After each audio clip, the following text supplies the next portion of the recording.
John also submitted written testimony that the board has before them. Thank you, Mr. Chairman. My name is John Charles, Cascade Policy Institute, and I definitely am not going to attempt to read my long email. That's why I have my little stopwatch here.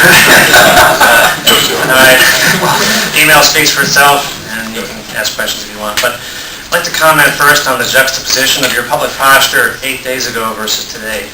8 days ago, your position was, we need a bond measure passed for $125 million of capital funds, which, notwithstanding the marketing effort, it was not about buses. The word bus never actually appeared in the ballot title, but it failed. And today, apparently, that's okay. You're prepared to go forward with the most expensive transit project in state's history, and you're going to float in a couple of years revenue bonds that up until recently were to be $40 million. At the retreat last week, it came out that, well, it could be $40 to $60 million payable from your payroll taxes, which when you add in P&I, it's going to be over $100 million right out of your general fund. And your $125 million that you needed last week, okay, if you're not prepared to reconcile that today, then you should vote no today. Amen.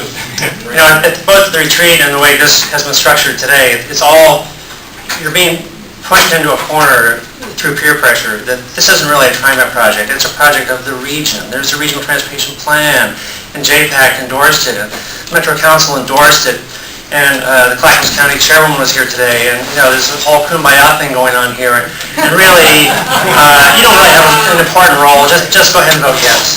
Well, the governor only appoints 7 people to be fiduciaries of this institution, and 6 of them are sitting right there. Amen. So if you're not prepared to vote today to explain things, like if you haven't read the environmental impact statement that was just released recently, if you haven't visited the dozens of businesses and homes whose property will be taken from eminent domain for this, if you don't have an exit plan for your financial crisis, then you can't vote yes. I believe you should not vote yes today. There's no crisis on this. This idea has been around for about 20 years. We voted it down statewide in '97. We voted it down region-wide in '98. If there was a movie, Night of the Living Dead, for transit projects, this project would be the feature star because you just can't kill it.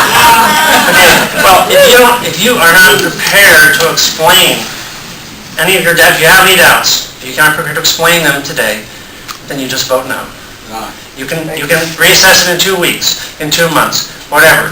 There is no crisis. You are the fiduciaries. So if you're going to vote yes, I hope you have all the answers. If you have any reasonable doubt, just vote no. Yes. Thank you.